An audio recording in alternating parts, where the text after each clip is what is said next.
സുവിശേഷം അതിന്റെ 10-ാം അധ്യായം അതിന്റെ 38 മുതൽ 42 വരെ വായിക്കാം. പിന്നെ അവർ യാത്ര പോകെ അവൻ ഒരു ഗ്രാമത്തിലെത്തി മാർത്ത എന്ന് പേരുള്ള ഒരു സ്ത്രീ അവനെ വീട്ടിൽ കൈക്കൊണ്ടു. യേശുവിനെ ആരെങ്കിലും കൈക്കൊണ്ടാൽ അവിടെ ചിലത് വെളിപ്പെടും. ഹല്ലേലൂയ. യേശുവിനെ കൈക്കൊണ്ടാൽ അവരെ കൈവിടുകയില്ല, ഉപേക്ഷിക്കുകയില്ല. യേശുവിനെ കൈക്കൊണ്ടു. ഹല്ലേലൂയ. അടുത്ത വായിച്ചേ. അവൾക്ക് മറിയ എന്ന ഒരു സഹോദരി ഉണ്ടായിരുന്നു. മറിയ എന്ന ഒരു സഹോദരി ഉണ്ടായിരുന്നു. അടുത്ത അവൾ കർത്താവിന്റെ കാൽക്കലിരുന്ന്. മറിയ മാർത്തയാണ് സ്വീകരിച്ചത്, പക്ഷെ കാൽക്കലിരുന്നാരാണ്? മറിയ. സ്വീകരിച്ചതാരാ? മാർത്ത. കാൽക്കലിരുന്നാരാ? മറിയ. സ്വത്രം. സ്വീകരണമുണ്ട്, കാൽക്കലിരിക്കുന്ന ആളുകൊണ്ട്. അടുത്ത അവൾ കർത്താവിന്റെ കാൽക്കലിരുന്ന് അവന്റെ വചനം കേട്ടുകൊണ്ടിരുന്നു. മാർത്തയോ വളരെ ശുശ്രൂഷയിൽ കുഴങ്ങിയിട്ട് അടുക്കെ വന്ന്, കർത്താവേ, എന്റെ സഹോദരി ശുശ്രൂഷയ്ക്ക് എന്നെ തനിച്ച് വിട്ടിരിക്കുന്നതിൽ നിനക്ക് വിചാരമില്ലയോ? കണ്ടോ? വിചാരമില്ലയോ? ദൈവത്തിന് സ്വത്രം. അടുത്ത വരി. എന്നെ സഹായിക്കാൻ. സ്വീകരിച്ച സഹോദരി വിചാരപ്പെടുന്ന ആളാണ്, പിന്നെ സ്വീകരിക്കുന്ന ആളാണ്. സ്വീകരിച്ച കൊണ്ടിരുത്തും, പക്ഷെ വിചാരം കൂടെ ഉണ്ട്. പക്ഷെ സഹോദരിയോ കാൽക്കൽ ഇരിക്കുന്ന ആള്. അടുത്ത വരി. എന്നെ സഹായിപ്പാൻ അവളോട് കൽപ്പിച്ചാലും എന്ന് പറഞ്ഞു. കർത്താവ് അവളോട്, മാർത്തയെ, നീ പലതിനെ ചൊല്ലി വിചാരപ്പെട്ടും മനം കലങ്ങിയിരിക്കുന്നു. എന്നാൽ അല്പമേ വേണ്ടൂ, അല്ല ഒന്ന് മതി. മറിയ നല്ല അംശം തിരഞ്ഞെടുത്തിരിക്കുന്നു. ഹല്ലേലൂയ. അപ്പോ യേശുക്രിസ്തുവിനെ സ്വീകരിച്ച മാർത്ത സ്വത്രം വിചാരപ്പെടുന്ന സഹോദരിയാണ്. പക്ഷെ മറിയ വിചാരമൊന്നുമില്ല. എല്ലാം ദൈവത്തിന് കൊടുത്ത ആളാണ്. എല്ലാം ദൈവത്തിന് കൊടുത്തിട്ടുണ്ട്. ബാക്കിയെല്ലാം ആര് നോക്കിക്കൊള്ളുന്നുള്ള ഉറപ്പുണ്ട്? ദൈവം നോക്കിക്കൊള്ളുന്നുള്ള ഉറപ്പുണ്ട്. ഒന്നുകൂടെ വായിച്ചേ. കർത്താവ് അവളോട്, മാർത്തയെ, നീ പലതിനെ ചൊല്ലി വിചാരപ്പെട്ടും മനം കലങ്ങിയിരിക്കുന്നു. എന്നാൽ അല്പമേ വേണ്ടൂ, അല്ല ഒന്ന് മതി. മറിയ നല്ല അംശം തിരഞ്ഞെടുത്തത് നല്ല അംശം. നല്ല അംശം ആരാ? യേശു. അവളെ യേശുവിനെ തിരഞ്ഞെടുത്തു. യേശുവിനുള്ളത് തിരഞ്ഞെടുത്തു. ആർക്കും അപകരിക്കാൻ പറ്റാത്ത തിരഞ്ഞെടുത്തു. ദൈവവചനത്തെ തിരഞ്ഞെടുത്തു. ദൈവത്തെ തിരഞ്ഞെടുത്തു. ആ ദൈവശക്തിയെ തിരഞ്ഞെടുത്തു. നശിച്ചു പോകാത്തവരെ തിരഞ്ഞെടുത്തു. സ്വർഗത്തിൽ കൊണ്ടുപോകാൻ പറ്റുന്നവരെ തിരഞ്ഞെടുത്തു. അവൾ തിരഞ്ഞെടുത്തത് എല്ലാം ദൈവവചനത്തിൽ നിന്നായിരുന്നു. അവൾ തിരഞ്ഞെടുത്ത എല്ലാം ഇവിടെ കാറ്റിനോ തിരമാലയ്ക്കോ പ്രതികൂലത്തിനോ പ്രശ്നത്തിനോ പ്രതിസന്ധിക്കോ കൊണ്ടുപോകാൻ പറ്റാത്തതെല്ലാം അവൾ തിരഞ്ഞെടുത്തു. സ്വത്രം. അതാണ് നല്ല അംശം. യേശുവിലുള്ള അംശമാണ് നല്ല അംശം. യേശുവിലില്ലാത്തതൊന്നും നല്ലതല്ല. ഹല്ലേലൂയ. അപ്പൊ അവൾ തിരഞ്ഞെടുത്ത എല്ലാ അംശവും യേശുവിലുള്ളതായിരുന്നു. ഒന്നുകൂടെ വായിച്ച വരി. മാർത്തേ, നീ പലതിനെ ചൊല്ലി വിചാരപ്പെട്ടും മനം കലങ്ങിയിരിക്കുന്നു. എന്നാൽ അല്പമേ വേണ്ടൂ, അല്ല ഒന്ന് മതി. മറിയ നല്ല അംശം തിരഞ്ഞെടുത്തിരിക്കുന്നു. കർത്താവായ യേശുക്രിസ്തുവിനെ രക്ഷകനും കർത്താവായി സ്വീകരിച്ച് കർത്താവിൽ ജീവിക്കുന്ന ഒരു പൈതലിനെ ഒന്നിനെ കുറിച്ച് എന്ത് ചെയ്യണ്ട? വിചാരപ്പെടേ വേണ്ട. അതത് സമയത്ത് ആര് നടത്തിക്കൊള്ളും? അതത് സമയത്ത് ആര് നടത്തും? കൊണ്ടുപോകേണ്ട അടുത്തും വരേണ്ട അടുത്തും ഇരിക്കേണ്ട അടുത്തും നടത്തേണ്ട അടുത്തും വാഹനം ഓടിക്കുമ്പോഴെല്ലാം ആര് കൂടെ ഇരിക്കും? ദൈവത്തിലാണ് നമ്മൾ ജീവിക്കുന്നത്. വേറെ ഒന്നും പേടിക്കണ്ട. ഹല്ലേലൂയ. മനസ്സ് കലങ്ങുന്നു. ആ സഹോദരിക്ക് മനസ്സ് കലക്കലുണ്ട്. കർത്താവേ, അപ്പ ഇനി എന്ത് ചെയ്യും? കലങ്ങി കരഞ്ഞൊന്നും ചെയ്തിട്ടൊന്നും കാര്യമില്ല. എന്ത് ചെയ്താലും എങ്ങനെ ചെയ്യണം? നല്ല മനസ്സോടെ. അകത്ത് വേറെ ഒന്നും തോന്നിയിട്ട് ചെയ്തിട്ട് ഒരു കാര്യവും. എന്ത് കാര്യമായിരുന്നു? ഒരു പാട്ടായിരുന്നാലും, ഒരു പ്രാർത്ഥനയായിരുന്നു, ഒരു പ്രസംഗമായിരുന്നാലും, ഏത് ശുശ്രൂഷ, ഈ മാർത്ത ചെയ്ത ശുശ്രൂഷ അല്ല, ഏത് ശുശ്രൂഷ ആയിരുന്നാലും, മാർത്ത ചെയ്ത ശുശ്രൂഷ അടുക്കള പണി. സ്വത്രം. അതല്ല, അത് മാത്രമല്ല, ഏത് കാര്യം, ഞാൻ പറഞ്ഞില്ല, ഏത് കാര്യം ചെയ്താലും, നേരത്തെ ദേവദാസൻ പ്രസംഗിക്കുമ്പോൾ ഒരു വരി ഇങ്ങനെ വന്നു. സ്വത്രം. മനസ്സ് ദൈവം കാണും. മനസ്സ് ഇങ്ങനെയൊക്കെ കാണിച്ചിട്ടാണ് എന്ത് ചെയ്താലും ഒരു പ്രയോജനവും. കരഞ്ഞ് ഞാൻ 50 രൂപ കൊടുത്താലും ആ വാങ്ങിച്ചവർക്കേ പോക്ക്, നീ കൊടുത്തവരെ അതിന്റെ അപ്പുറം. അത് വാങ്ങിച്ചുകൊണ്ട് അങ്ങോട്ട് പോകുന്ന വഴിക്ക് ഒരു വെള്ളം കുടിച്ചോണ്ട് വെള്ളം എപ്പോൾ ഛർദ്ദിച്ചെന്ന് മനസ്സ് കലങ്ങി ഒന്നും ചെയ്യാൻ പാടില്ല. ഏത് ചെയ്താലും തൃപ്തിയോടെ വേണം. എന്ത് ചെയ്താലും. കാരണം നമ്മളെ മനസ്സ് മറ്റാർക്കും അറിയത്തില്ല. നമ്മളെ ഹൃദയവും അകത്തുള്ള ചിന്ത മറ്റാർക്കും അറിയത്തില്ല. പുറത്ത് മാത്രമേ അറിയാവൂ. അകത്ത് എന്ന് പറയും. പക്ഷെ അകത്താർക്കറിയാം, ദൈവത്തിനറിയാം. അതുകൊണ്ട് നമ്മൾ എപ്പോഴും എന്ത് ചെയ്താലും, ഇത് മാത്രമല്ല, ഇവിടെ ഈ വചനമുണ്ട്, പക്ഷെ ഇത് മാത്രമല്ല, എന്ത് കാര്യം ഉണ്ടെങ്കിലും അകത്ത് നമ്മൾ ദൈവം അറിയുന്നതുകൊണ്ട് എല്ലാം എങ്ങനെ ചെയ്യണം? പിറുപിറുപ്പും ബാധവുമില്ലാതെ സന്തോഷത്തോടെ ചെയ്യണം. ഹല്ലേലൂയ. വായിച്ചേ, അവർ വിചാരപ്പെടുന്ന സഹോദരിയാണ്, പിന്നെ ക്ഷണിച്ചിരുത്തിയ സഹോദരിയാണ്. പലതിനെയും ചൊല്ലി, ഒരു വിഷയമല്ല വിചാരം, പലതിനെയും ചൊല്ലിയുള്ള വിചാരമാണ്. ചിലപ്പോൾ നാളത്തെ ചൊല്ലിയുള്ള വിചാരം കാണും, ചിലപ്പോൾ കുടുംബത്തെ ചൊല്ലിയുള്ള വിചാരം കാണും, ചിലപ്പോൾ പെട്ടെന്ന് ആഹാരം റെഡിയാകത്തില്ലല്ലോ എന്നുള്ള വിചാരം കാണും. പല രീതിയിലുള്ള വിചാരമുണ്ട്. എന്നാൽ മറിയയ്ക്ക് ഇതൊന്നുമില്ല. ആ വീട്ടിലെ അംഗമാണ്, ആ വീട്ടിലെ ഒരു അംഗമാണ്. പക്ഷെ ആ സഹോദരിക്ക് ഇതൊന്നും വിഷയമേ. കാരണം എന്താ? അവക്ക് നല്ല അംശം ഇരിക്കുക, അതിൽ ഒരു ഉറപ്പുണ്ട്. ഓ ഹല്ലേലൂയ.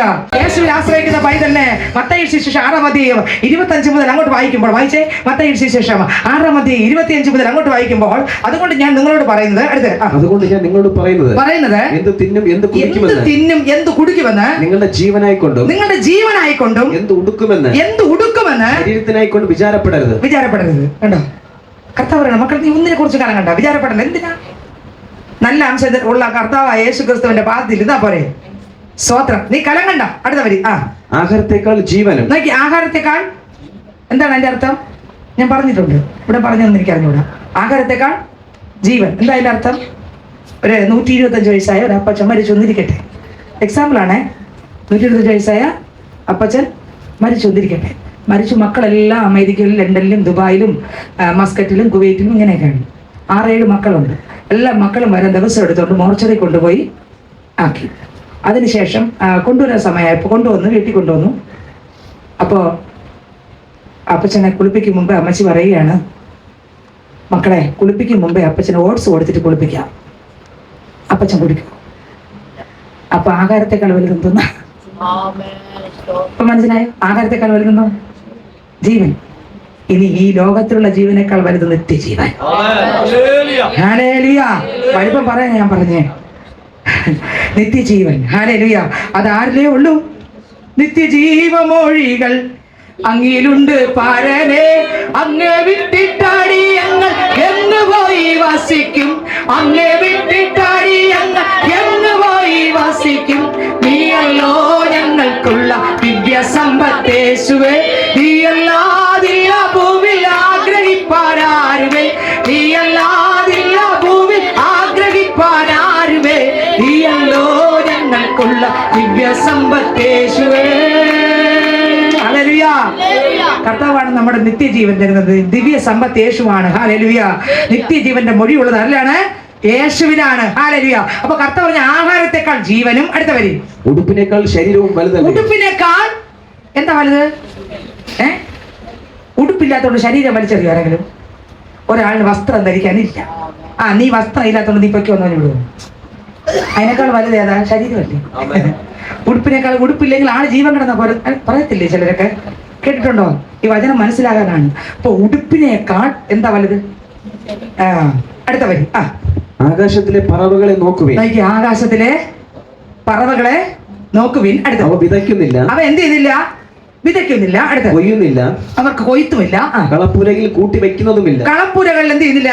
കൂട്ടി വെക്കുന്നതും ഇല്ല. അടുത്ത്, എങ്കിലും സ്വർഗസ്ഥനായ നിങ്ങളുടെ പിതാവ്. ഇതൊന്നും ഇല്ലാഞ്ഞിട്ടും സ്വർഗത്തിലെ ഒരു പിതാവുണ്ട്. നമുക്ക് ആരുണ്ട്? ഒരു പിതാവുണ്ട്. ഹല്ലേലൂയ. അപ്പോ അപ്പനില്ലാത്തവർക്ക് പലതിനെയും ചൊല്ലി എന്ത് വരും? എന്ത് ഇങ്ങോട്ട് പോകാൻ അയ്യോ ഒരു സങ്കടം വരും. പക്ഷെ അപ്പനുണ്ടെങ്കിൽ വിചാരമേ ഇല്ല. കാരണം എന്താ? എൻ്റെ അപ്പൻ എനിക്കൊപ്പമുള്ളതാ. ഞാൻ അന്യനല്ല നാഥയല്ലിപ്പാരിതിൽ സ്വർഗതാതൻ കൂടെയുള്ളതാ. ഞാൻ അന്യനല്ല നാഥയല്ലിപ്പാരിതിൽ എൻ്റെ അപ്പൻ എനിക്കൊപ്പമുള്ളതാ. ഞാൻ അന്യനല്ല നാഥയല്ലിപ്പാരിതിൽ സ്വർഗതാതൻ കൂടെയുള്ളതാ. ഞാൻ അന്യനല്ല നാഥയല്ലിപ്പാരിതിൽ. ഹല്ലേലൂയ.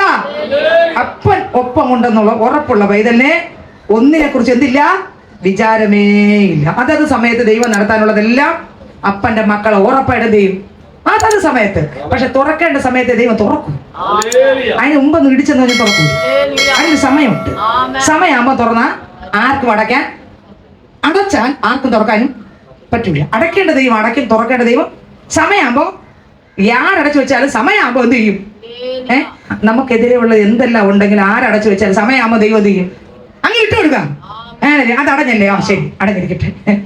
സമയമുള്ളപ്പോ ദൈവം എന്ത് ചെയ്യും? സമയമാകുമ്പോ ആ തുറക്കേണ്ടവൻ വന്ന് അങ്ങ് തുറന്നിട്ട് പിന്നെ ആരെങ്കിലും അടയ്ക്കാൻ പറ്റുമോ?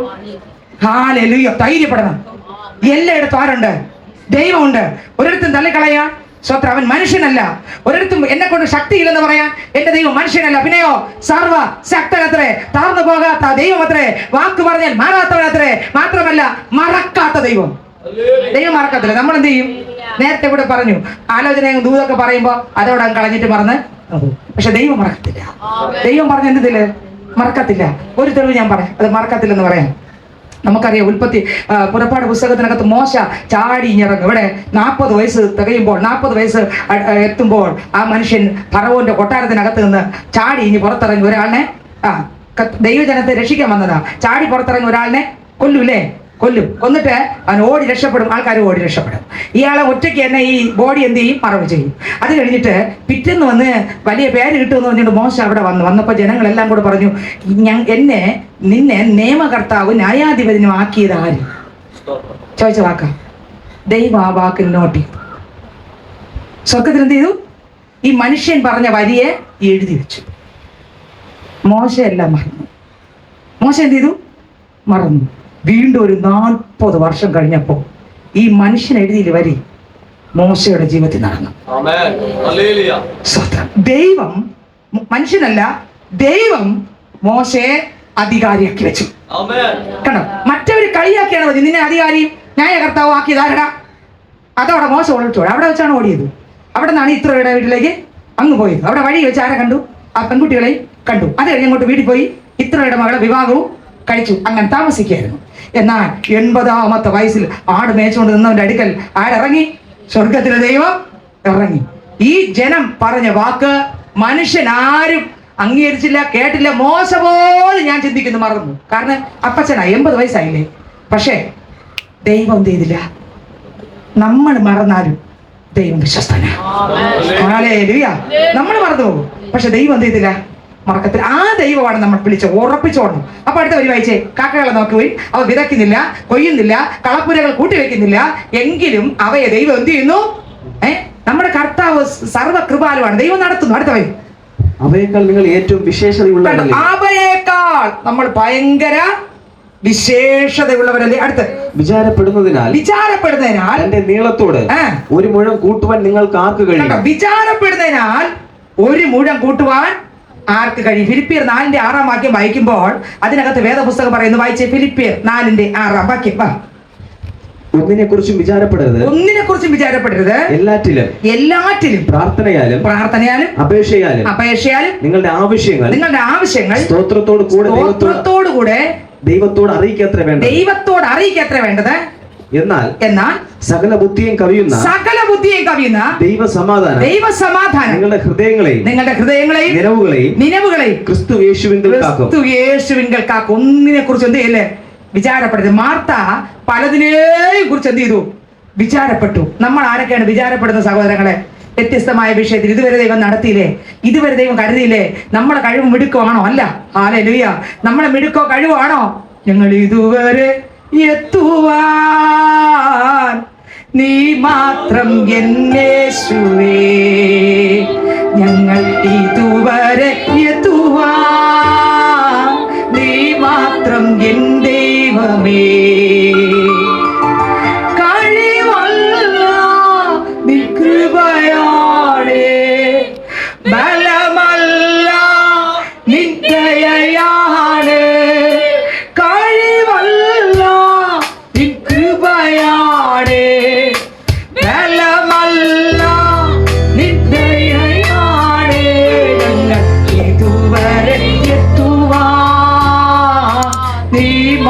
മാത്രം എൻ യേശുവേ ഞങ്ങൾക്കിതുവരെ എത്തുവാൻ നീ മാത്രം എൻ ദൈവമേ ഞങ്ങൾക്കിതുവരെ എത്തുവാൻ നീ മാത്രം എൻ യേശുവേ ഞങ്ങൾക്കിതുവരെ എത്തുവാൻ നീ മാത്രം എൻ ദൈവമേ.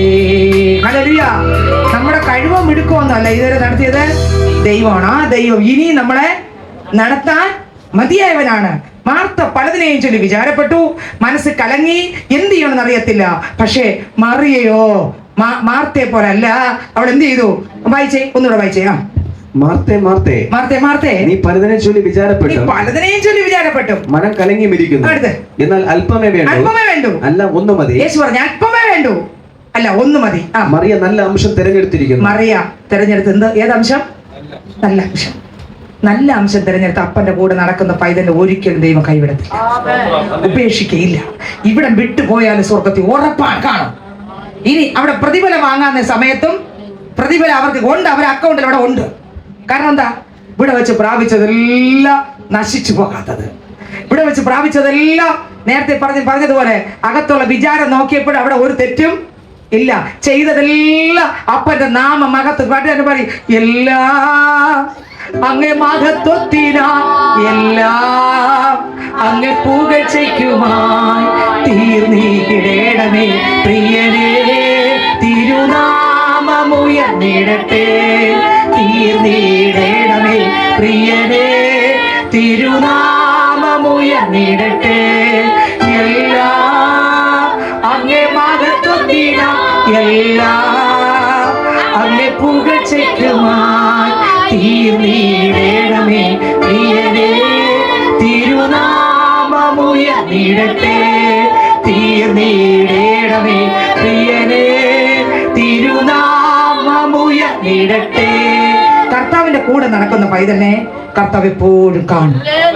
വീട്ടുകാർ പുറത്താക്കിയാലും, നാട്ടുകാർ പുറത്താക്കിയാലും, ദേശം പുറത്താക്കിയാലും, പട്ടണം പുറത്താക്കിയാലും, ബന്ധുക്കൾ പുറത്താക്കിയാലും, ഇനി ആരൊക്കെ എന്തൊക്കെ പറഞ്ഞ് എഴുതി തള്ളിയാലും എഴുതി തള്ളാതെ വീണ്ടും ചേർത്ത് പിടിക്കുന്ന ഒരു അപ്പനുണ്ട്. ഓ, ഉൽപ്പത്തി പുസ്തകം 16-ാം അധ്യായം 1-ാം വചനം മുതൽ വേദപുസ്തകം വായിക്കുമ്പോൾ വായിച്ചേ. ഉൽപ്പത്തി പുസ്തകം അതിന്റെ 16-ാം അധ്യായം 1-ാം വാക്യം മുതൽ. ഉൽപ്പത്തി പുസ്തകം 16-ാം അധ്യായം. അബ്രഹാമിന്റെ ഭാര്യയായ സാറായി മക്കളെ പ്രസവിച്ചിരുന്നില്ല. എന്നാൽ അവൾക്ക് ഹാഗ എന്ന് പേരുള്ള ഒരു മിസ്രൈമ്യ ദാസി ഉണ്ടായിരുന്നു. സാറായി അബ്രഹാമിനോട് ഞാൻ പ്രസവിക്കാതിരിപ്പാൻ യഹോവ എന്റെ ഗർഭം അടച്ചിരിക്കുന്നു. എന്റെ ദാസിയുടെ അടുക്കൽ ചെന്നാലും പക്ഷെ അവളാൽ എനിക്ക് മക്കൾ ലഭിക്കുമെന്ന് പറഞ്ഞു. അബ്രഹാം സാറായുടെ വാക്കനുസരിച്ചു അബ്രഹാം കനാൻ ദേശത്ത് പാർത്തു. 10 സംവത്സരം കഴിഞ്ഞപ്പോൾ അബ്രഹാമിന്റെ ഭാര്യയായ സാറായി മിസ്രൈം ദാസിയായ ഹാഗറിനെ തന്റെ ഭർത്താവായ അബ്രഹാമിന് ഭാര്യയായി കൊടുത്തു. അവൾ ഹാഗറിന്റെ അടുക്കൽ ചെന്ന് അവൻ ഹാഗറിന്റെ അടുക്കൽ ചെന്ന് അവൾ ഗർഭം ധരിച്ചു. താൻ ഗർഭം ധരിച്ചു എന്ന് അവൾ കണ്ടപ്പോൾ യജമാനത്തെ അവളുടെ കണ്ണ് നിന്ദിതയായി. അവൾ ഒരു തെറ്റ് ചെയ്തിട്ടില്ല, പക്ഷെ നിന്ദിതയായി. നിന്ദിക്കപ്പെട്ടു, പുറന്തള്ളപ്പെട്ടു, എന്നാലും ഞാൻ പതറുകില്ല. നിന്ദിക്കപ്പെട്ടു, പുറന്തള്ളപ്പെട്ടു, എന്നാലും ഞാൻ പതറുകില്ല. അങ്ങയുടെ ചിറകിൻ മറവിൽ എല്ലാ നാളും വസിച്ചിടുമേ. മറവിൽ എല്ലാ നാളും വസിച്ചിടുമേ. Hallelujah, hallelujah, hallelujah, hallelujah, hallelujah, hallelujah, hallelujah, hallelujah. Hagar നിന്ദിക്കപ്പെട്ടു, അവഗണിക്കപ്പെട്ടു. അടുത്തവര് വായിച്ചേ. അപ്പോൾ സാറായി അബ്രഹാമിനോട് എനിക്ക് ഭവിച്ച അന്യായത്തിന് നീ ഉത്തരവാദി. ഞാൻ എന്റെ ദാസിയെ നിന്റെ മാർവിടത്തിൽ തന്നു. കണ്ടോ, ഇപ്പൊ കുറ്റക്കാരനാരായി? തുടങ്ങി വെച്ചത് മര്യാദയ്ക്ക് ആരാ? മര്യാദയ്ക്ക് നാളിനെ തുടങ്ങി വെച്ചാ പറ. സാറയാണ് തുടങ്ങി വെച്ചത്. ഇപ്പൊ കുറ്റക്കാര് ഇതാണ്. ചില വീടുകൾ ഇങ്ങനെയാണ്, എപ്പോഴും മറ്റേ ആളിനെ അടിച്ചേപ്പിച്ചോണ്ടിരിക്കും. നീ ആരണം, നീ ആരണം, നീ ഒരിക്കലും രക്ഷപ്പെട്ടില്ല. നീ കാരണം 24 മണിക്കൂർ നോക്കിയാൽ നീ ഒറ്റ ഒരുത്തം കാരണമാണ്. നീ ഒറ്റ ഒരു കണ്ടില്ലേ വീടുകളിൽ? നീ ഇളഞ്ഞ മൂത്ത് പറയുന്നത് അങ്ങനെ നീ കാരണമാണെന്ന് മറ്റേ ആൾ പറയും, മറ്റേ ആൾ പറയില്ല നീ കാരണമാണെന്ന് പറയും. ഭാര്യ പറയില്ല നീ ഒറ്റ ഒരുത്തി കാരണമാണ്, ഭർത്താവ് പറയില്ല ഇല്ല നീയാണ്. അങ്ങോട്ടും ഇങ്ങോട്ടും പരസ്പരം എന്ത് ചെയ്യും? മക്കൾ അപ്പനമ്മ നിങ്ങളാണ് പപ്പ, അമ്മ നിങ്ങളാണ് കാരണം. ഇത് പറയും കണ്ടോ, ഒറ്റയാണോ? ഇതാണ് സംഭവം. ഈ ഇങ്ങനെ പറയുമ്പോൾ ഓടെ നോക്കിക്കൊള്ളണം. സംഭവം കുരുക്കൊപ്പിക്കുന്നവരെന്നെ കള്ളം തന്നെ കപ്പലിൽ കിടന്നുകൊണ്ട് കളിക്കുകയാണ്. സംഭവം ഇതാ. സംഭവം ഇവിടെ വന്ന ആരാ? സത്യത്തിൽ ഈ ഹാഗറല്ലേ? ഹാഗറിന്റെ അടുക്കൽ പോകാൻ കാരണം സാറായി അല്ലേ? ആണോ അല്ലേ? എന്നാ അവൾ അംഗീകരിച്ചോ? ഇല്ല. ഇതുപോലെയാണ് നമ്മൾ. അടുത്തവര് വായിച്ചേ. എന്നാൽ താൻ ഗർഭം ധരിച്ചു എന്ന് അവൾ കണ്ടപ്പോൾ ഞാൻ അവളുടെ കണ്ണിൽ നിന്ദിതയായി. യഹോവ എനിക്കും നിനക്കും മധ്യേ ന്യായം വിധിക്കട്ടെ. യഹോവ എനിക്കും നിനക്കും മധ്യേ ന്യായം വിധിക്കട്ടെ എന്ന് പറഞ്ഞു. അടുത്ത വരി. അബ്രാം സാറായിയോട് നിന്റെ ദാസി നിന്റെ കയ്യിലിരിക്കുന്നു. ആരായിരിക്കുന്നു? നീ എണീക്കാൻ പറഞ്ഞ എണീക്കും, ഇറങ്ങടി എന്ന് പറഞ്ഞാൽ ഇറങ്ങും, പോന്ന് പറഞ്ഞാൽ പോവും, ബാ എന്ന് പറഞ്ഞാൽ വരും. നീ പ്രസവം വരെ കൂടെ താമസിച്ചിരുന്നു താമസിക്കും. നിന്റെ കയ്യിൽ നീ എന്ത് പറഞ്ഞാലും അവൾ അതുപോലെ അനുസരിക്കും. സാറായോട് പറയുകയാണ്, അബ്രാം പറയുകയാണ്, എന്റെ കയ്യിലല്ല അവൾ ഇരിക്കുന്നത്, നിന്റെ കയ്യിലാണ്. ആദ്യം മുതലേ അവൾ നിന്റെ കയ്യിൽ തന്നെയാണ്. ഇപ്പോഴും ആരുടെ കയ്യിലാണ്? നിന്റെ കയ്യിലാണ്. നീ പറയുന്ന റൂട്ടിലാണ് ഇപ്പൊ പോയിക്കൊണ്ടിരിക്കുന്നത്. അടുത്ത വരി. ഇഷ്ടം പോലെ അവളോട് ചെയ്തു കൊള്ളുക എന്ന് പറഞ്ഞു. നിനക്ക് എന്ത് ഇഷ്ടം അതുപോലെ നീ ചെയ്തു. അടുത്ത വരി. സാറായി അവളോട് കാഠിന്യം തുടങ്ങിയപ്പോൾ കണ്ടോ, ഇഷ്ടമുള്ളത് കാഠിന്യം തുടങ്ങി. അവക്ക് ഇഷ്ടമുള്ളതെന്നായിരുന്നു കാടിന് 1 ഇഞ്ചക്ഷൻ കൊടുത്ത്, 2 ഇഞ്ചക്ഷൻ കൊടുത്ത്, 3 ഇഞ്ചക്ഷൻ കൊടുത്ത്, ഇപ്പൊ കടിഞ്ഞ ഇഞ്ചക്ഷനാണ്. മൃഗത്തിന് കൊടുക്കുന്ന ഇഞ്ചക്ഷൻ ഇത്രയുള്ള സിറിഞ്ചിൽ നല്ല രീതിയിൽ കൊടുക്കാൻ തുടങ്ങി. അടുത്ത വരി. കാടിന് തുടങ്ങിയപ്പോൾ അവൾ അവളെ വിട്ട് ഓടിപ്പോയി. ഓടിപ്പോകത്തക്ക രീതിയിലുള്ള ഇഞ്ചക്ഷൻ കൊടുത്തു. വാക്കുകൾ കൊണ്ട് കണ്ടോ, വിചാരങ്ങൾ കൊണ്ട് പലതും പറഞ്ഞ് നിന്ദിച്ച് പരിഹസിച്ച് കളിയാക്കി ഒറ്റപ്പെടുത്തി എല്ലാ കുറ്റവും ആ സഹോദര തലവേൽ ചേർത്ത് വെച്ച് മൊത്തത്തിൽ ഒറ്റപ്പെടുത്തി. അടുത്തവര്. പിന്നെ യഹോവയുടെ ദൂതൻ മരുഭൂമി തൊട്ട് മുമ്പൊന്നൂടെ സാറായി അവളോട് കാഠിന്യം തുടങ്ങിയപ്പോൾ അവൾ അവളെ വിട്ട് ഓടിപ്പോയി. അടുത്തവര്. പിന്നെ യഹോവയുടെ ദൂതൻ പക്ഷേ അവൾ ഇറങ്ങി ഓടിയപ്പോഴും അടുത്ത് സാറയില്ലെങ്കിലും കുഞ്ഞിനെ ജനിപ്പിച്ച അബ്രാം ഇല്ലെങ്കിലും ദൈവം എഴുന്നേറ്റു.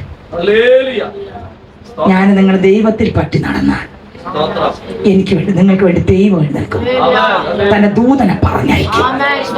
നമുക്കതാ ഉറപ്പ്, അതാ ഉറപ്പ്. നിങ്ങൾ പേടിക്കരുത്, ഒന്നിനെ കുറിച്ച് എന്തെയല്ലേ വിചാരപ്പെടരുത്. വായിച്ചേ. പിന്നെ യഹോവയുടെ ദൂതൻ മരുഭൂമിയിൽ ഒരു നീരുറവിന്റെ അരികെ ശൂരിന് പോകുന്ന വഴിയിലെ നീരുറവിന്റെ അരികെ വെച്ച് തന്നെ അവള് വരും മുമ്പേ അവിടെ ദൂതൻ ഇറങ്ങി നിന്നു. ഇവിടെ വരുമെന്ന് അറിഞ്ഞിട്ട് തന്നെയാണ് ഇറങ്ങിയത്. അടുത്ത വരി. സാറായിയുടെ ദാസിയായ ഹാഗറെ പേര് വിളിച്ചു. ആരും പറഞ്ഞു കൊടുത്തില്ല. ദൂതന് പേരറിയാം. സാറായിയുടെ ദാസിയാകുന്ന ഹാഗറേ, നീ എവിടെ നിന്ന് വരുന്നു? നീ എവിടെ നിന്നാ വരുന്നേ? എങ്ങോട്ട് പോകുന്നു എന്ന് ചോദിച്ചു. നീ എങ്ങോട്ട് പോകുന്നത് ചോദിച്ചു. അതിന് അവൾ എല്ലാം കാണുന്ന ദൈവം, എല്ലാം അറിയുന്ന ദൈവം, എല്ലാം കാണുന്ന ദൈവം, എല്ലാം അറിയുന്ന ദൈവം, എന്നെ കാക്കുന്ന ദൈവം, എന്നെ നടത്തുന്ന ദൈവം, എല്ലാം കാണുന്ന ദൈവം, എല്ലാം അറിയുന്ന ദൈവം, എല്ലാം കാണുന്ന ദൈവം, എല്ലാം അറിയുന്ന ദൈവം. ഹല്ലേലൂയ. സാറായിയെ നീ അവളെ കണ്ടില്ലെങ്കിലും, അബ്രാമേ നീ അവളെ കണ്ടില്ലെങ്കിലും, ദേശനിവാസികളെ നിങ്ങൾ അവളെ കണ്ടില്ലെങ്കിലും, അവളെ കാണുന്ന ഒരു ദൈവം എപ്പോഴും അവളുടെ കൂടെ ഉണ്ട്. ഇനി ഞാൻ തിരിക്കുന്ന പൈതലെ, ആരൊക്കെ നിങ്ങളെ കണ്ടില്ലെങ്കിലും കാണുന്ന ഒരു ദൈവം നിങ്ങളുടെ കൂടെ ഉണ്ട്. ഹല്ലേലൂയ. ഹാഗറിനെ കണ്ടു. അടുത്ത വരി വായിച്ചേ. അതിന് അവൾ ഞാൻ എന്റെ യജമാനത്തി സാറയെ വിട്ട് കണ്ടോ, പേരറിഞ്ഞു. എന്നിട്ട് പറഞ്ഞു നീ എവിടെ നിന്ന് വരുന്നു എന്ന് ചോദിച്ചു. സത്യസന്ധമായിട്ട് പറഞ്ഞു, ഞാൻ എന്റെ ആരുടെ അടുക്കൽ നിന്ന്, യജമാനത്തി സാറായുടെ അടുക്കൽ നിന്ന് ഓടി വരികയാണ്. അടുത്ത വരി. യഹോവയുടെ ദൂതൻ അവളോട് നിന്റെ യജമാനത്തിന്റെ അടുക്കൽ മടങ്ങിച്ചെന്ന് അവൾക്ക് കീഴടങ്ങിയിരിക്ക എന്ന് കൽപ്പിച്ചു. യഹോവയുടെ ദൂതൻ പിന്നെ അവളോട് ഞാൻ നിന്റെ സന്തതിയെ ഏറ്റവും വർദ്ധിപ്പിക്കും. അത് എണ്ണിക്കൂടാതെ വണ്ണം പെരുപ്പമുള്ളതായിരിക്കും. പക്ഷെ സാറായിയുടെ അടുക്കൽ ആരിറങ്ങിയില്ല, ദൂതനും ഇറങ്ങിയില്ല. അവിടെ സത്യത്തിൽ ആരുടെ അടുക്കൽ ഇറങ്ങേണ്ടത്? പക്ഷെ ഇറങ്ങിയത് നടന്നത് തെളിവായിട്ട് എഴുതിക്കുന്ന ആരുടെ അടുത്താണ്? ചിന്തിച്ചു നോക്കിയേ. അപ്പന്റെ കൂടെ നടക്കുന്ന ആരായാലും, അത് വലിയവരായാലും ചെറിയവരായിരുന്നാലും ദാസിയായാലും ആമേൻ ബാല്യക്കാരത്തി ആയാലും ആരായാലും, വലിയവരായിരുന്നാലും ചെറിയവരായിരുന്നാലും അവരുടെ കൂടെ ആരുണ്ട്? യേശുവനുണ്ട്. നിന്നകത്തിരിക്കുന്ന പൈതലെ, നീ വ്യത്യസ്ത വിഷയത്തോടായിരിക്കുന്നത്. കലങ്ങരുത്. മാർത്തയെ പോലെ പറഞ്ഞു ചൊല്ലി വിചാരപ്പെടല്ലേ. കലങ്ങരുത്. നിന്നെ അറിയുന്ന ഒരു ദൈവമുണ്ട്, നിന്നെ കാണുന്ന ഒരു ദൈവമുണ്ട്, ഹാഗറിനെ കണ്ട ഒരു ദൈവമുണ്ട്, അവൾ പോകുന്ന യാത്ര കണ്ട് ഇറങ്ങിയ ഒരു ദൈവമുണ്ട്. അടുത്ത വരി. നീ ഗർഭിണിയല്ലോ. നീ ഗർഭിണിയല്ലോ. കണ്ടോ, ദൈവത്തിനെല്ലാം അറിയാം. ഇവിടെ പറഞ്ഞിട്ടല്ല ഗർഭിണി എന്ന് പറഞ്ഞു. പിന്നെ ആരും പറയാതെ പറഞ്ഞു നീ ഗർഭിണിയല്ലോ. അർത്ഥം ഏറ്റവും ഈസഡ് കാര്യങ്ങൾ ദൈവത്തിന് അറിയാം. ഗർഭസ്ഥ ശിശുവിനെ വരെ ആർക്കറിയാം? ദൈവം കണ്ടിട്ടുണ്ട്. ആരൊക്കെ ഉപേക്ഷിച്ചാലും, ഉറ്റവര് ഉടയവര് ആരെല്ലാം തള്ളിയാലും, ഞാൻ നിങ്ങൾ യേശുവിലാണെങ്കിൽ, അപ്പൻ തള്ളിയാലും അമ്മ തള്ളിയാലും ബന്ധുക്കൾ തള്ളിയാലും മക്കൾ തള്ളിയാലും മരുമക്കൾ തള്ളിയാലും ചെറുമക്കൾ തള്ളിയാലും നാട്ടുകാർ ദേശം ഒരുമിച്ച് തള്ളിയാലും, ഞാൻ പറയാം യേശുവിന്റെ അപ്പനാണെങ്കിൽ. ഉദരത്തിൽ കിടന്ന കുഞ്ഞിന്റെ കാര്യം കൂടെ എന്ത് ചെയ്തു? അടുത്ത വരി. നീ ഒരു മകനെ പ്രസവിക്കും. അടുത്ത് കുഞ്ഞ് ആരാണെന്ന് കൂടെ. നീ ഒരു മകനെ. ഹാഗറിന് അപ്പോഴാണ് മനസ്സിലായത് എന്റെ വയറ്റിൽ കിടക്കുന്നത് ആൺകുഞ്ഞാണ്. അത്ര ആഴമായിട്ട് അപ്പ സംസാരിക്കും. ഒറ്റയ്ക്ക് നീ ആകുമ്പോൾ പേടിക്കല്ലേ, അവിടെ ദൂതൻ ഇറങ്ങും, അല്ലെങ്കിൽ ദൈവം ഇറങ്ങും നമ്മളോട് നേരിട്ട്. മനുഷ്യനൊന്നും ചെയ്യത്തില്ല. മനുഷ്യനൊന്നും, അവരൊക്കെ വിചാരിക്കാൻ ഇതോടെ ചത്ത് തൊലഞ്ഞു പോയെന്നായിരിക്കും. എവിടെ പോകാൻ? മനുഷ്യൻ എന്തെന്നായിരിക്കും? ഞാൻ ഒന്നും ചെയ്തില്ലെങ്കിൽ ഇപ്പൊ അവർക്കൊന്നും നടക്കൂല, ഞാനും കൂടെ ഇല്ലെങ്കിൽ അതോടെ കൊടുത്തു തൊലയും, ഞാൻ ഇറക്കി വിട്ട് അതോടത്ത്, എങ്ങനെയല്ലേ പറയുന്നത് മനുഷ്യൻ? പക്ഷെ ദൈവം പറയും നീ ഇറക്കി വിടുമ്പോ ഞാൻ ഇറങ്ങും. മനുഷ്യൻ മാറ്റിവിടുമ്പോൾ, ലോകം മാറ്റിവിടുമ്പോൾ, അവര് കൈമടക്കുമ്പോൾ അവൻ സർവശക്തൻ ഇറങ്ങി ചെല്ലും. എല്ലാ വിഷയങ്ങളിലും അങ്ങനെ തന്നെ. അടുത്ത വരി വായിച്ചേ.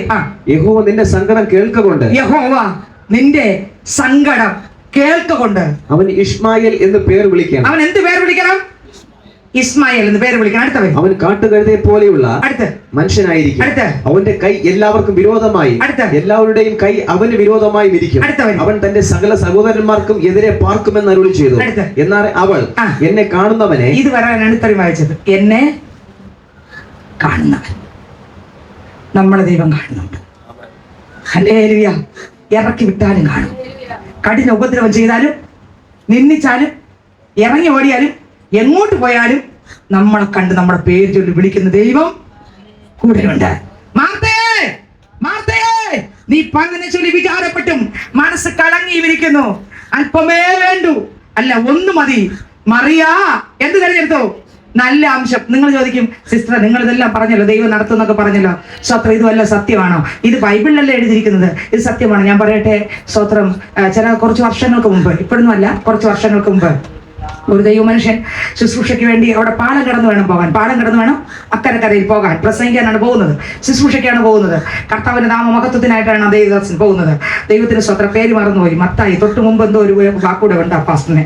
ദൈവത്തിന് സ്വത്രം. എന്നാൽ ഇവിടെ നിൽക്കുമ്പോൾ അക്കരെ പോകണമെങ്കിൽ പാലം വേണം. പാലത്തിൽ കൂടെ നടന്ന് വേണം പോകാൻ. പക്ഷെ ആദ്യം വന്ന വഴിക്ക് പാലം ഉണ്ടായിരുന്നു. പാലത്തിൽ കൂടെ കയറി അപ്പുറത്ത് പോയി ശുശ്രൂഷിച്ചു. തിരിച്ചു വന്നപ്പോ എന്തില്ല? പാലം കാണാനില്ല. ആൾ ഇപ്പുറത്ത് വരികയും അയാൾ മാത്രമേ രാത്രിയായി കാണും ഒരു പക്ഷെ പാലവും ഇല്ല. എന്ത് ചെയ്യണം നോക്കിക്കൊണ്ട് നിൽക്കുമ്പോൾ തൊട്ട് നേരം കൊണ്ട് ഇങ്ങനെ നോക്കി കഴിയുമ്പോൾ ആള് പാലം ഇല്ലാത്ത സ്ഥലം കഴിഞ്ഞ് തൊട്ടപ്പുറത്ത് ദൂതൻ തൂക്കിയെടുത്ത് അങ്ങോട്ട് നിർത്തി.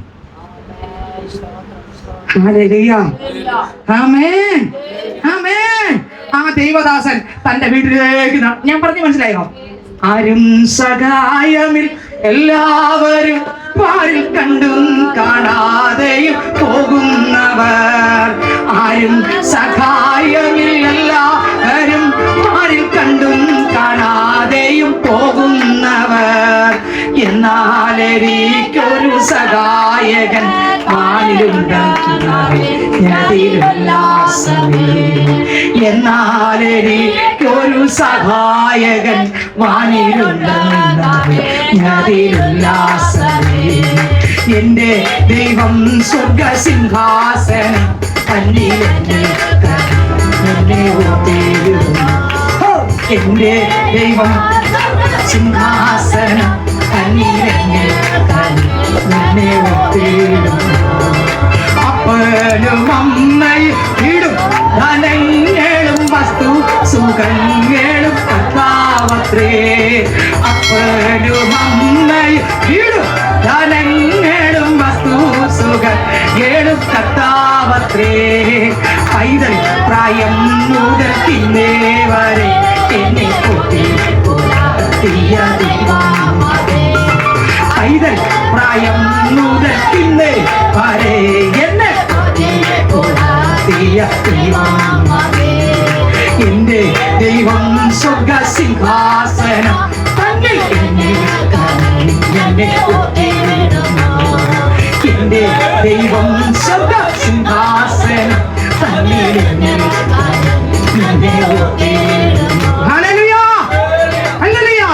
ദൈവത്തിന് സ്തോത്രം. ആകരെ നിന്നെ സാറായി കണ്ടില്ലെങ്കിലും അബ്രാം കണ്ടില്ലെങ്കിലോ ലോകം കണ്ടില്ലെങ്കിലോ നിന്റെ നാട്ടുകാരും വീട്ടുകാരും ആരും കണ്ടില്ലെങ്കിലോ നിന്നെ കാണുന്നൊരു ദൈവമുണ്ട്. സഹോദര സഹോദരി, മറിയെ അല്പം മതി, ഒന്ന് മതി. മറിയ നല്ല അംശം തിരഞ്ഞെടുത്തു. അല്പമേ വേണ്ടു, അല്ല ഒന്ന് മതി. അവൾ അപകരിക്കാത്തതിന് തിരഞ്ഞെടുത്തു. അവൾ ആര് തിരഞ്ഞെടുത്തു? ആർക്കും അപകരിക്കാൻ വാക്യം വായിച്ചേ. ഹല്ലേലൂയ. 10 അവസാന വാക്യം, ലൂക്കോസ് 10 അവസാന വാക്യം വായിച്ചേ. എന്നാൽ അല്പമേ വേണ്ടു, അല്ല ഒന്ന് മതി. മറിയ നല്ല അംശം തിരഞ്ഞെടുത്തു. മറിയ ഏത് തിരഞ്ഞെടുത്തു? നല്ല അംശം തിരഞ്ഞെടുത്തു. അടുത്ത വരി, അത് ആരും അവളോട് അപകരിക്കുകയുമില്ല. അത് അപകരിക്കാൻ അവൾക്ക് അത്രത്തോളം വിശ്വാസം ദൈവത്തിനുണ്ടായിരുന്നു. എന്റെ ദൈവം എന്നെ വിളിച്ചിട്ടുണ്ടെങ്കിൽ എന്നെ നടത്തുമെന്നുള്ള ഒരു വിശ്വാസം, സ്തോത്രം, ആ സഹോദരിക്ക് ഉണ്ടായിരുന്നു. എന്റെ ദൈവം അവളെ കുറിച്ചുള്ള സാക്ഷി അവളല്ല പറഞ്ഞത്, പിന്നെ ആരാ പറഞ്ഞേ? പറ. എന്റെ ദൈവം പറഞ്ഞു. അവൾ ആകെ അറിഞ്ഞിട്ട്, അവളുടെ പുറം അറിഞ്ഞിട്ട്, അവളുടെ ജീവിതം അറിഞ്ഞിട്ട് അവളുടെ സാക്ഷി അവളല്ല പറഞ്ഞ. പിന്നെ നമ്മളൊക്കെ സാക്ഷി പറഞ്ഞ പകുതി ശരിയായിരിക്കും, പകുതി എന്തായിരിക്കും? സകലോക കൃപയുണ്ടെങ്കിൽ നമ്മൾ ഒരുമിച്ച് ഭയങ്കര കൃപയുണ്ടെന്ന്. ചെറിയ അന്യഭാഷ ഉണ്ടെങ്കിൽ എനിക്ക് വേറെ ഉണ്ട്, പ്രവചനമുണ്ട്, എനിക്ക് വ്യാഖ്യാനമുണ്ട്, എനിക്ക് 10 ഭാഷ അന്യഭാഷയിൽ പറയാൻ എനിക്കറിയാം. ആരെങ്കിലും അന്യഭാഷ പറഞ്ഞ് എനിക്ക് വിവേചിക്കാനുള്ള വരവുണ്ടെന്നൊക്കെ നമ്മൾ ആഴ്ച മിന്നും. ദൈവത്തിന് സ്വന്തം. എന്നാൽ ഹൃദയം കണ്ട എൻ്റെ ദൈവം അവളെ കുറിച്ച് എന്ത് ചെയ്തു? നമ്മൾ സാക്ഷി പറഞ്ഞെന്ന് വെച്ചോ, ഒരു ക്ഷീണം വന്നു, ആ ക്ഷീണത്തിൽ മാറിയെന്ന് സാക്ഷ്യം പറഞ്ഞെന്ന് വെച്ചോ. സാക്ഷ്യം പറയുമ്പോൾ കുറച്ചും കൂടെ ഇട്ട് പതച്ച് കലക്കി എല്ലാം പൊക്കിക്കൊണ്ടൊരു അവസാനം പറയും. അങ്ങനെ ഇരുന്നപ്പോൾ ഒരു പാരസെറ്റമോൾ കൂടെ എല്ലാം അടിച്ചു കൊള്ളായില്ലേ? അവസാനം കൊണ്ട് വെച്ച് ഇങ്ങനെ വരും. കാരണം ദൈവത്തിന് മഹത്വം കൊടുക്കാത്തതെല്ലാം ഇതുപോലെ വരും. കർത്താവിന് മഹത്വം കൊടുക്കുക. അവസാനമാകുമ്പോ കർത്താവ് പറഞ്ഞ് എന്നെ മഹത്വപ്പെടുത്തുകയില്ല, ഒരു ഗുളിയും കൂടെ ഇരിക്കട്ടെ. വായിൽ അവർ പോലും ചിന്തിക്കാതെ പറയും ഒട്ടും വയ്യായിരുന്നു. പിന്നെ എന്ത് ചെയ്തു? ദൈവം സുഖമാക്കി ഒരു പാരസെറ്റമോളൂടെ. സ്വാതന്ത്ര്യം, ദൈവത്തിന് മഹത്വം എന്ന് പറഞ്ഞ്. കാരണം കർത്താവ് തന്നെ അങ്ങ് വിട്ടുകൊടുക്കുന്ന ഒരു പാരസെറ്റമോളൂടെ പറ. കാരണം മഹത്വം ദൈവത്തിന് കൊടുക്കത്തില്ല, വിട്ടുകൊടുക്കത്തില്ല. ദൈവത്തിന് സ്വാതന്ത്ര്യം. അവരെന്നെ പിടിച്ചോണ്ട് അങ്ങനെ ഇരിക്കുകയാണ്. സ്വാതന്ത്ര്യം അല്പമേ വേണ്ടു, അല്ല ഒന്ന് മതി. അവൾ എന്റെ യേശുവിനെ തിരഞ്ഞെടുത്തു, യേശുവിനുള്ളത് തിരഞ്ഞെടുത്തു, ആർക്കും അപകരിക്കാൻ പറ്റുന്ന തിരഞ്ഞെടുത്തു. അവളുടെ വിശ്വാസം ആർക്കും തട്ടിപ്പറിക്കാൻ പറ്റാത്തായിരുന്നു. ഹല്ലേലൂയ. യേശുവിനെ കണ്ടറിഞ്ഞ പൈതനെ, യേശു പിടിച്ച് പുറത്തിറക്കിയ പൈതനെ. സ്തോത്രം. നീ ഒന്നിനെ കുറിച്ച് വിചാരപ്പെടേണ്ട. ഒരു സാക്ഷ്യം കൂടെ ഞാൻ പറയാം. ഒരു ദൈവ മനുഷ്യൻ, അതൊന്നും ഒരു ദൈവ മനുഷ്യനാണ്. ഒരിടത്ത് ശുശ്രൂഷയ്ക്ക് വേണ്ടി പോയി. തന്റെ കയ്യിൽ പൈസ ഇല്ല, ശുശ്രൂഷയ്ക്ക് പോകണം. സ്തോത്രം. മുമ്പൊക്കെ കാലത്ത് അങ്ങനെ സ്വന്തമായിട്ട് വണ്ടികളൊന്നും ഇല്ലല്ലോ, ശുശ്രൂഷയ്ക്ക് വേണം. പണ്ട് കാലേ പൈസ ഇല്ല. പക്ഷെ പാസ്റ്ററിനെ കാണുമ്പോൾ ആൾക്കാർ വിചാരിക്കും നല്ല പൈസയുള്ള ചക്രമുള്ള ആണെന്ന് വിചാരിക്കും അല്ലേ? സത്യസന്ധമായിട്ട് നല്ല രീതി ഉള്ളതിനെ അടിച്ചതിനച്ച് വൃത്തിയിട്ടിട്ടുണ്ടോ നല്ല പൈസ ഉള്ള ആണെന്നല്ലേ വിചാരിക്കുള്ളൂ. ആരും ഒന്നും കൊടുക്കത്തില്ല, ഒറ്റ പൈസയും. കൊടുത്താലും കരഞ്ഞെറിഞ്ഞ് അങ്ങനെ കൊടുക്കാതിരിക്കുന്നതാണ്. ദൈവ മനുഷ്യർക്കാർക്കും കൊടുക്കത്തില്ല. പക്ഷേ സ്വത്രം അപ്പന് കൊടുക്കത്തില്ല, വേറെ ആൾക്കാർക്ക് കൊടുക്കും. അപ്പന് കൊടുക്കേണ്ടത് കൊടുക്കത്തില്ല, പിന്നെ വേറെ ആൾക്കാർക്ക് കൊടുക്കും. അങ്ങനെ ആ ദൈവ മനുഷ്യർ കയ്യിൽ പൈസ ഇല്ല. എന്ത് ചെയ്യണം? അങ്ങനെ ഒരു അല്പ ചില്ലറ പൈസ എല്ലാം കൂടെ കൊണ്ടുപോവുകയാണ്. പോയി വല്ല വിധേനയും പ്രസംഗ സ്ഥലത്തെത്തി. പക്ഷെ തിരിച്ച് വീട്ടിലെത്താനുള്ള പൈസയില്ല. പകുതി ദൂരം വരെ എത്താനുള്ള പൈസ ആ ദൈവ മനുഷ്യന്റെ കയ്യിലുള്ളൂ. പ്രസംഗിച്ചിറങ്ങി ആരും ഒന്നും എന്ന് പറഞ്ഞ് ദൈവം കണ്ണടച്ചിരിക്കുമോ? പറ, ദൈവം കണ്ണടച്ചിരിക്കുമോ? ദൈവം കണ്ടു ഞാൻ അവൻ ആരും ഒന്നും കൊടുത്തില്ല, അവൻ പോട്ട് പറയൂ. പക്ഷെ നമ്മൾ കൈമടക്കും, പക്ഷെ ദൈവം കൈമടക്കൂല. ദൈവം എല്ലാം കണ്ടു നോക്കിക്കൊണ്ടിരിക്കുകയാണ്. കാരണം ഇവന് ഇയാൾ മനുഷ്യരെ ദൈവം മനുഷ്യനെ വിട്ടപ്പോഴേ ദൈവം എല്ലാം കണ്ടുകൊണ്ടിരിക്കുകയാണ്, വരുന്ന വഴി പോകുന്ന വഴി അവസ്ഥ. എന്നിട്ട് ഈ മനുഷ്യൻ കൈവിടാതെ തൻ്റെ ശുശ്രൂഷയ്ക്ക് വേണ്ടി പോവുകയാണ്. പക്ഷെ പകുതി ദൂരം വരെ വന്നു. എൻ്റെ ഓർമ്മ ശരിയെങ്കിലെ സാക്ഷ്യത്തിൽ എറണാകുളം വരെ വന്നു. റെയിൽവേ സ്റ്റേഷനിൽ വന്നു. അടുത്തിനി ബസ്സിന് അടുത്ത് പോകാൻ പൈസയില്ല. അവിടെ നിന്ന് ഒരുപാട് ദൂരമുണ്ട്, തൻ്റെ കയ്യിൽ പൈസ ഇല്ല. അവിടെ ഇറങ്ങി സ്റ്റേഷനിൽ നിന്ന് പുറത്ത് വന്നു. അവിടെ എല്ലാവർക്കും ഇരിക്കെ വിശ്രമിക്കാൻ ഒരു കസേരയൊക്കെ ഇട്ടിട്ടുണ്ട്. ഇങ്ങനെ നിങ്ങൾ കണ്ടിട്ടുണ്ടായിരിക്കും. അവിടെ ചെന്നിരുന്നു ഇങ്ങനെ ഇരിക്കുകയാണ്. പോകാൻ പൈസ ഇല്ല, നല്ല ദൂരവും ഉണ്ട്, നടന്നാലും അങ്ങ് എത്തത്തില്ല. അങ്ങനെ ആരോട് പറഞ്ഞില്ല. അങ്ങനെ ഇരിക്കുമ്പോൾ ഒരു മനുഷ്യൻ തൊട്ടടുത്ത് വന്ന് തട്ടി. അപ്പൊ കണ്ണൂർ നോക്കി ഒരു പൊതി കയ്യില് കൊടുത്തപ്പോ ഈ ദൈവം മനുഷ്യൻ ഉടനെ വാങ്ങിയിട്ട് ചോദിച്ചു, നിങ്ങൾ ആരാണ്? നിങ്ങൾ അഡ്രസ് ഒന്ന് പറഞ്ഞു തരൂ. അപ്പോഴാണ് നിന്ന ആളിങ്ങനെ പറഞ്ഞു, നിനക്ക് ഇന്ന സ്ഥലം മുതൽ ഇന്ന സ്ഥലം വരെ പോകാനുള്ള പൈസ ഇല്ലാത്തതുകൊണ്ടാണ് നീ ഇവിടെ എന്നോട് ഏൽപ്പിക്കാൻ പറഞ്ഞവൻ ഞാൻ ഏൽപ്പിച്ചു. പറഞ്ഞു തീരുമ്പോൾ ആളങ്ങ് മാറി. ദൈവം വിളിച്ചിട്ടുണ്ട്. മനുഷ്യൻ മടക്കിയാൽ ദൈവം തുറന്നിരിക്കും. മനസ്സിലായിട്ടോ? അതാണ് പറഞ്ഞത്, ദൈവമാണ് നിങ്ങളെ വിളിച്ചിട്ടുള്ളതെങ്കിൽ നിങ്ങൾ ആര് മാറ്റിവിടില്ല. ഹാഗർ നിന്നെ ദൈവം കണ്ടിട്ടുണ്ടെങ്കിൽ നീ നിന്നെയും പരിഹാസം ദുഷിയും പറ്റി പുറന്തള്ളപ്പെടുമ്പോഴും നിന്നെ ചേർത്ത് പിടിച്ച് കൂടെ നടന്ന് മക്കളെ അവൾ പറഞ്ഞു, എന്റെ ദൈവനെ. ആ ദൈവ മനുഷ്യൻ ആര് കണ്ടു? പാടമില്ലായിരുന്നപ്പോ ആ ദൈവ മനുഷ്യൻ ആര് കണ്ടു? പറ. രാത്രി ശുശ്രൂഷ കഴിഞ്ഞ് വന്നു. പാടമില്ലാതെ ഇപ്പുറത്ത് വരാൻ പറ്റത്തില്ല. വെള്ളത്തിനകത്തോട് എങ്ങനെ വരും? നീന്തൽ അറിയത്തില്ല. അപ്പൊ ആ പാടമില്ലാത്ത സ്ഥലത്ത് തൂക്കിയെടുത്ത് എത്രയോ മൈലുകൾക്ക് അപ്പുറത്ത് കൊണ്ടു നിർത്തിയ ദൂതൻ അതാ പറഞ്ഞു, ദൈവം ഒരാളിനെ വിളിച്ചിട്ടുണ്ട്. ദൈവത്തിനടുത്ത് എത്തിച്ചിരിക്കും. ആരൊക്കെ വാതിലടച്ചാലും, ആരൊക്കെ കുട്ടി അടച്ചാലും, ആരൊക്കെ ഒതുക്കി നിർത്തിയാലും, ആരൊക്കെ ഇനി എന്തൊക്കെയെന്ന് പറഞ്ഞാലും, ഒരു ദൈവത്തിന്റെ വിളി ഉണ്ടെങ്കിൽ, ദൈവത്തിന്റെ തെരഞ്ഞെടുപ്പുണ്ടെങ്കിൽ, ദൈവത്തിന്റെ പിടിച്ചിട്ടുണ്ടെങ്കിൽ, ദൈവത്തിന്റെ ആലോചന പ്രാപിച്ചിട്ടുണ്ടെങ്കിൽ, പൈതലെ മകളെ തുറക്കേണ്ട സമയത്ത് തുറക്കുകയും ചെയ്യും. നിന്നെ എത്തിക്കേണ്ട സ്ഥലത്ത് എത്തിക്കേണ്ട സമയത്ത് എത്തിക്കേണ്ട വണ്ണം എത്തിച്ചിരിക്കും. ഹല്ലേലൂയ. അതിനെന്തൊക്കെ തടസ്സം ഉണ്ടെങ്കിലും മുകളിലിരുന്ന് കണ്ടുകൊണ്ട് ഫ്രണ്ടിൽ നടക്കുന്ന ഒരു ദൈവം ഉണ്ട്. ആ ദൈവം പറയുന്നു, അല്പമേ വേണ്ടു, അല്ല ഒന്നും മതി. മറിയ നല്ല അംശം തിരഞ്ഞെടുത്തു. നമുക്ക് ആ നല്ല അംശമാകുന്ന യേശുവിനെ തിരഞ്ഞെടുക്കാം, യേശു വിശ്വസിക്കാം, യേശു വിശ്വസിക്കാം, യേശു പ്രവർത്തിക്കാം.